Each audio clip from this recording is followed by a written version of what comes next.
नमस्कार सभी साथियों को नमस्कार।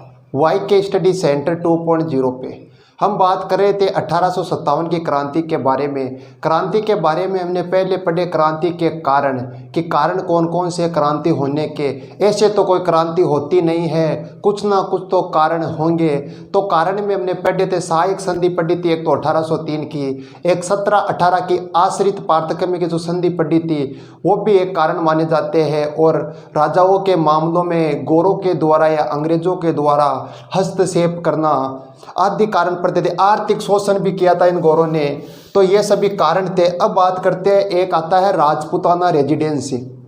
राज क्या होती है? रेजिडेंसी का मतलब हो गया कि अंग्रेजों द्वारा राजपूताना पर जो नियंत्रण रखा जाता है, जो निगाहें रखी जाती है, उसे ही राजपूताना रेजिडेंसी कहते हैं। रेजिडेंस यानी 1857 की क्रांति में से यदि अधिकतर क्वेश्चन आते हैं प्रतियोगी परीक्षा में तो वो अधिकतर उनके कारणों और बेसिक जानकारी से आते हैं। जो सामान्य जानकारी रहती है उससे अधिक प्रश्न पूछे जाते हैं। तो एक आता है राजपूताना रेजिडेंसी।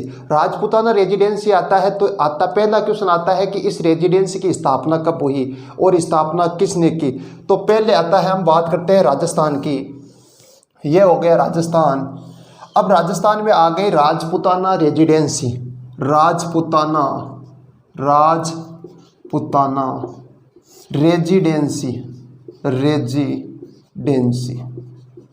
राजपूताना रेजिडेंसी यानी राजपूताना रेजिडेंसी की स्थापना कब हुई। तो स्थापना की बात करते हैं रेजिडेंसी की, तो स्थापना होती है, ये होती है 1818 में। 1818 में। और कहाँ होती है? तो ये होती है दिल्ली में। कहाँ होती है? दिल्ली में।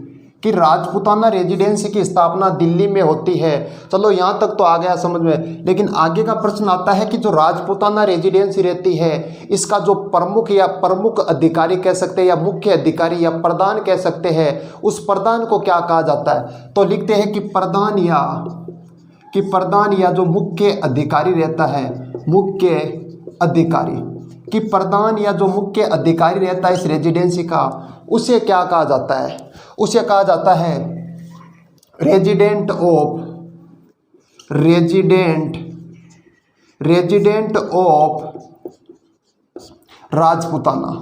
राजपूताना कि जो राजपूताना रेजिडेंसी है, इस रेजिडेंसी की स्थापना तो 1818 में दिल्ली में होती है। जो इस रेजिडेंसी का जो प्रधान या जो मुख्य अधिकारी होता है उस अधिकारी को क्या कहते हैं? उसे कहा जाता है रेजिडेंट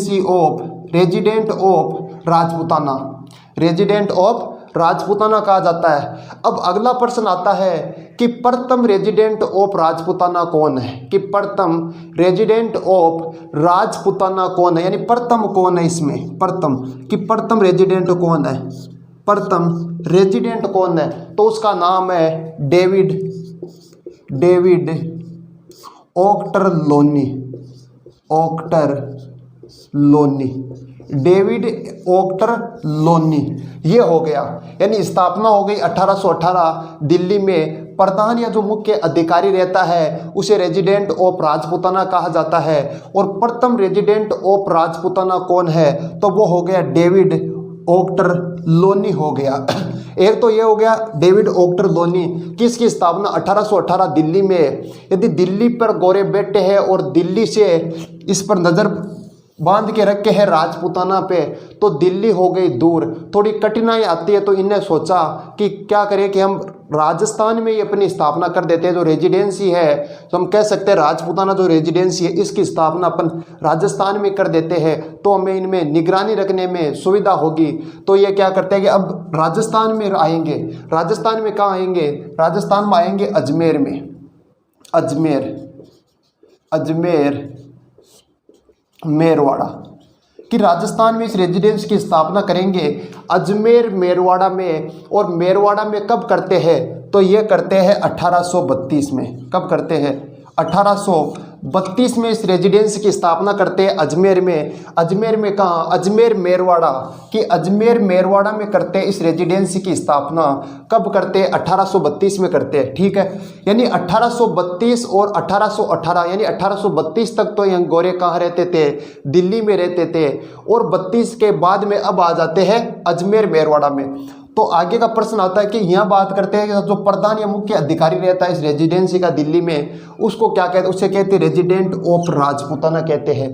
तो हम बात कर रहे हैं राजस्थान में, तो राजस्थान में इसे क्या कहेंगे, तो इस राजस्थान में अपन कहेंगे उसके मुख्य यानी प्रधान या मुख्य अधिकारी को, मुख्य अधिकारी यानी प्रधान या जो मुख्य अधिकारी रहता है उसे हम राजस्थान में क्या कहेंगे, तो उसे कहेंगे एजीजी। एजीजी का मतलब होता है agent to governor general, agent to governor general, agent to governor general कहते हैं, क्या कहते हैं, एजेंट टू गवर्नर जनरल कहा जाता है। ठीक है, ये हो गया एजीजी। तो यहाँ आ गया कि प्रथम रेजिडेंट ऑफ राजपूताना कौन है, तो डेविड ऑक्टरलोनी। दो ही प्रश्न बनते हैं, एक तो यह आ गया कि प्रथम यानी रेजिडेंट ऑफ राजपूताना में प्रथम कौन है, तो वो तो हो गया डेविड ऑक्टरलोनी। और यहाँ आता है कि यहाँ एजीजी प्रथम कौन है, तो एजीजी प्रथम कौन है, तो वो हो गया मिस्टर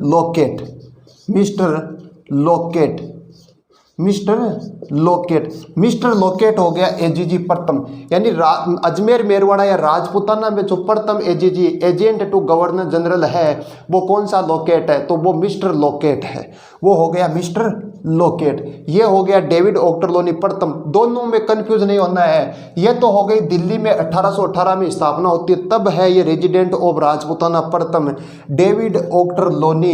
ये है राजस्थान में यानी अजमेर मेरवाड़ा में प्रथम जो यानी मुख्य अधिकारी जो प्रधान रहता है उसे कहा जाता है एजेंट टू गवर्नर जनरल, या शॉर्ट में कह सकते हैं एजीजी कहते हैं। तो प्रथम एजीजी हो गया मिस्टर लोकेट यानी प्रथम एजीजी हो गया मिस्टर लोकेट। अब आगे का प्रश्न आता है कि 1857 की क्रांति के समय कि जो 1857 की जो संग्राम हुआ था, जो क्रांति हुई थी गोरों के विरुद्ध, उस समय राजस्थान का एजीजी कौन था, तो उस समय एजीजी था पैट्रिक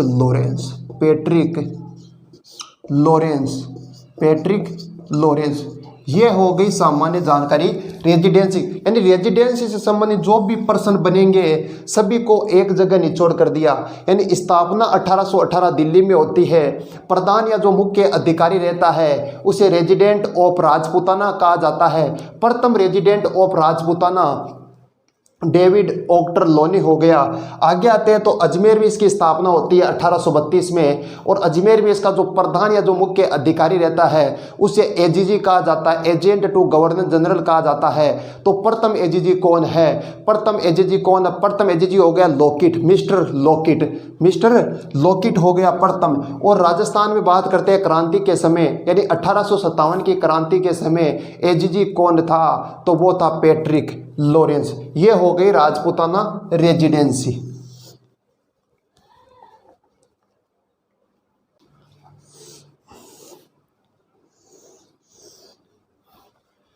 अब बात करते हैं राजपूताना में कौन कौन से पॉलिटिकल एजेंट है कि गोरों के द्वारा जो नियंत्रण के लिए जो पॉलिटिकल एजेंट की नियुक्ति की जाती है वो कौन कौन से थे। हमने पिछली क्लास में बात कर दी थी शासक और पॉलिटिकल एजेंट के बारे में, कुछ एक दो और बच जाते हैं उसके बारे में वापस चर्चा करते हैं।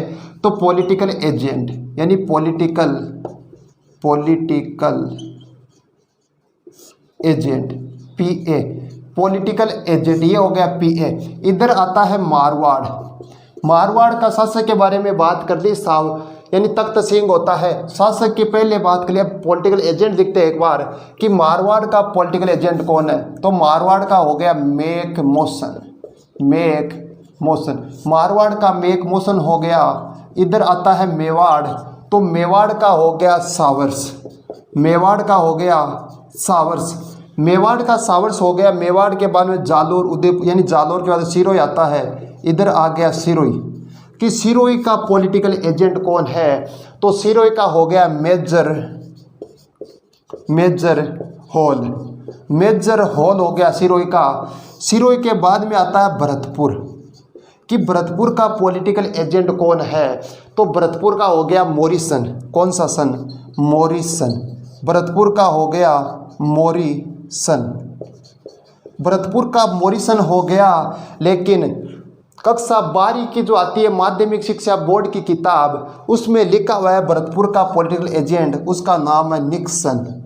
निक्सन यानी कक्षा 12 ट्वेल्थ क्लास की आती है ना, ट्वेल्थ क्लास की माध्यमिक शिक्षा बोर्ड, माध्यमिक शिक्षा बोर्ड की माध्यमिक शिक्षा बोर्ड की जब बुक आती है उसमें लिखा है निक्सन, यानी यदि मॉरिसन ऑप्शन में ना हो तो मैं निक्सन को टिक करना है और निक्सन ना हो तो मॉरिसन को टिक करना है, दोनों ही ध्यान में रखना है। ठीक है, भरतपुर हो गया। भरतपुर के बाद में आएगा प्रतापगढ़।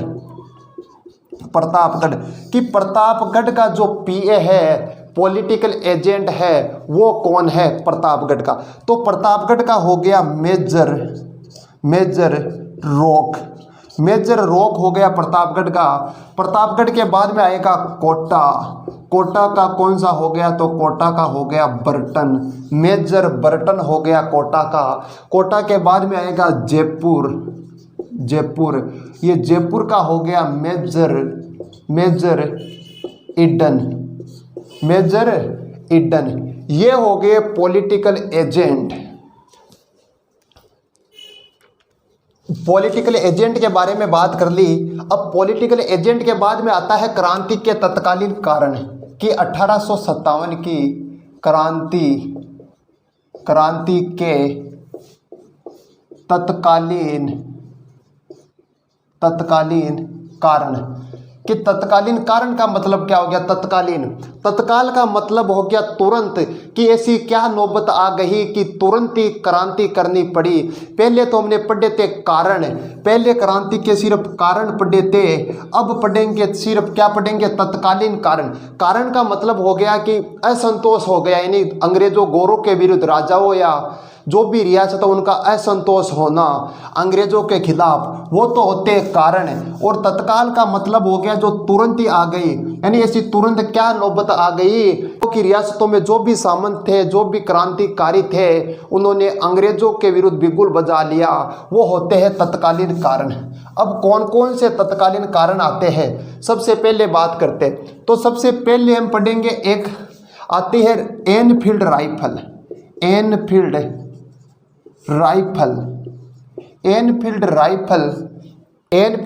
सबसे पहले पढ़ेंगे एनफील्ड राइफल।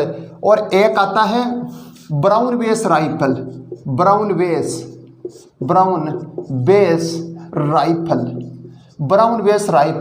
एक आता है एनफील्ड राइफल, एक आता है ब्राउन, यानी पहला कारण पढ़ रहे हैं, पहला कारण तत्कालीन कारण में कि एक आता है एनफील्ड राइफल, एक आता है ब्राउन बेस राइफल। कि पहले सभी सैनिकों के पास ब्राउन बेस राइफल का प्रयोग करते थे सभी सैनिक ब्राउन बेस का, लेकिन ब्राउन बेस के स्थान पर कौन सी बेस आ जाती है? एनफील्ड राइफल आ जाती है। कौन सी आ जाती है?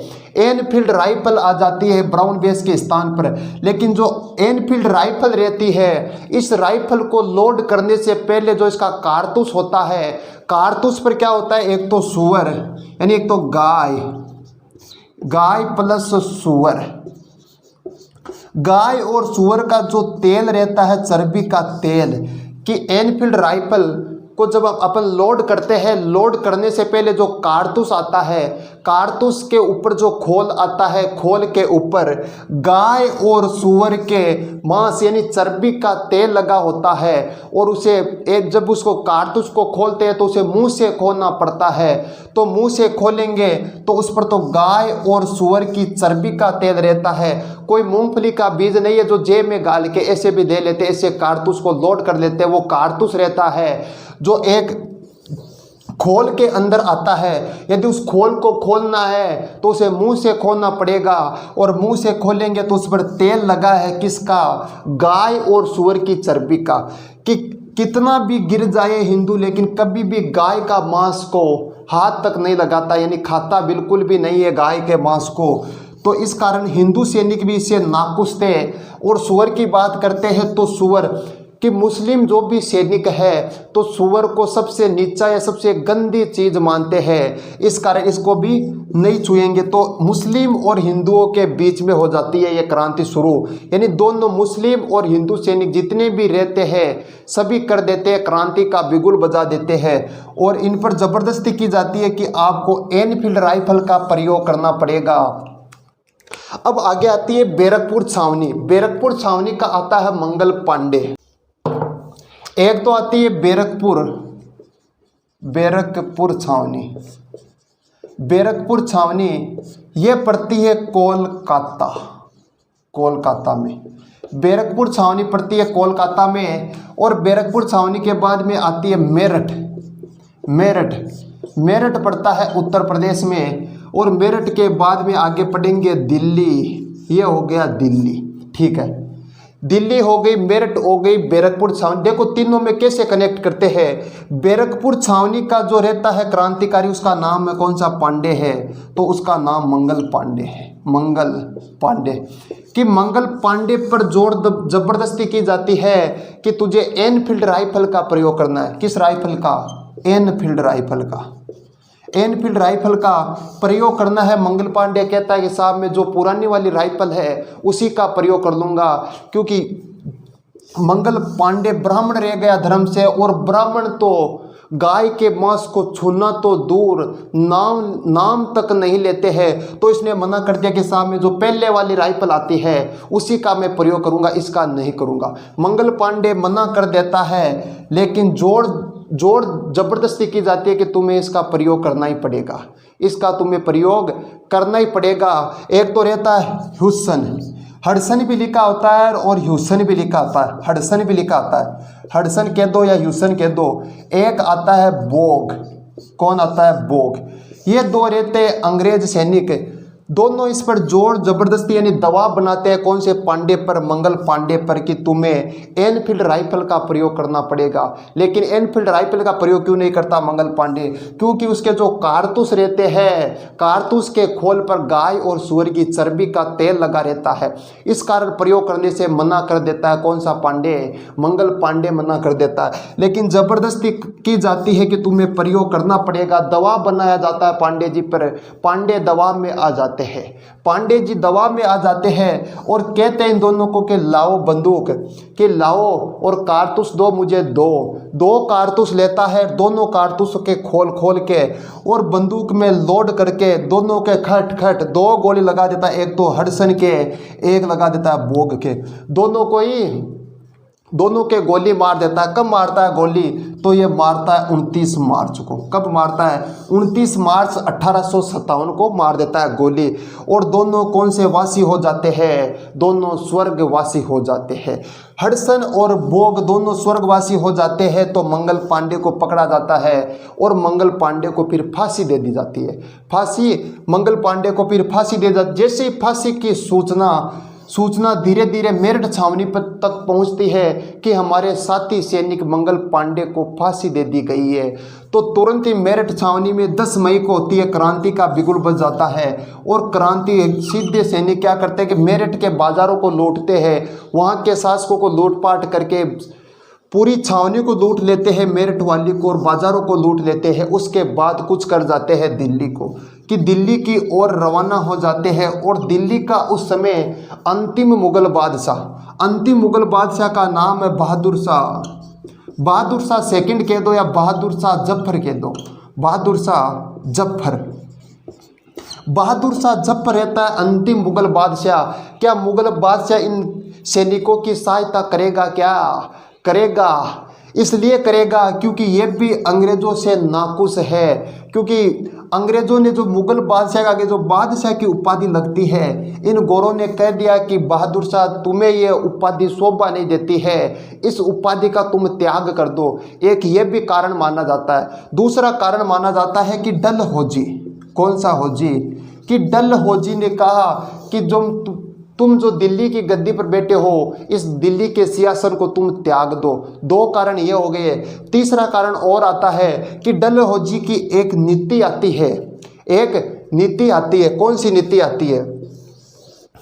गोद निषेध नीति। कौन सी नीति? गोद निषेध नीति। कि डलहौजी की एक नीति आती है, गोद निषेध नीति। गोद निषेध नीति के तहत यदि किसी भी शासक के कोई भी उत्तराधिकारी संतान नहीं होती है, तो उससे वो रियासत हड़प ली जाएगी। तो ये भी एक कारण माना जाता है। कौन कौन सी रियासतों को हड़पा जाता है? सतारा को हड़पा जाता है, सतारा हो गया, उदयपुर हो गया, झांसी हो गई, नागपुर हो गए, आदि रियासतों को हड़पा जाता है। इससे भी बहादुर शाह नाराज है। अब बहादुर शाह के पास जो सैनिक आते हैं, सैनिक आके कहते हैं कि बादशाह जी, हम आपको, हमारी जो सेना आई है उसका हम नेता बनाना चाहते हैं। कोई भी क्रांति करते हैं तो उसके लिए एक नेता की आवश्यकता होती है जो हमें मार्ग दिखाएगा कि क्रांति को कैसे कैसे करना है। लेकिन जो बहादुर शाह रहता है ये तैयार हो जाता है क्रांति करने का, वो नेता बन जाता है। और इनके द्वारा जो तारीख रखी जाती है वो रखी जाती है 31 मई को। कितनी रखी जाती है? 31 मई को रखी जाती है कि 31 मई को हम क्रांति का बिगुल बजा देंगे। लेकिन उससे पहले जैसे गोरों को भनक पड़ती है, बहादुर शाह को गिरफ्तार कर लिया जाता है कि जैसे ही भनक पड़ती है क्रांति की, क्रांति का नेता कौन सा जफर बना है, तो बहादुर शाह जफर बना है। तो जफर को कैद कर लिया जाता है और रंगून जेल में बंद कर दिया जाता है। कौन सी जेल में? रंगून। और रंगून पड़ता है म्यांमार में। म्यांमार कह दो या बर्मा या म्यांमार में। और इसे कर दिया जाता है गिरफ्तार। बहादुर शाह हो जाता है गिरफ्तार। और धीरे धीरे इस क्रांति की सूचना, यह तो हो गई भारत के संदर्भ में। अब राजस्थान में बैठा है एजीजी, अजमेर में एजीजी बैठा है। तो क्रांति के समय एजीजी कौन था? तो क्रांति के समय था पैट्रिक लॉरेंस कि 1857 की क्रांति के समय जो राजस्थान में जो एजीजी था, एजेंट टू गवर्नर जनरल, वो था पैट्रिक लॉरेंस रहता है 1857 की क्रांति के समय। और इससे भी भनक पड़ जाती है क्रांति की। यहाँ तक की जानकारी सबके समझ में आ गई होगी। आगे की चर्चा करेंगे कल। तब तक के लिए सभी साथियों को नमस्कार। जय हिंद।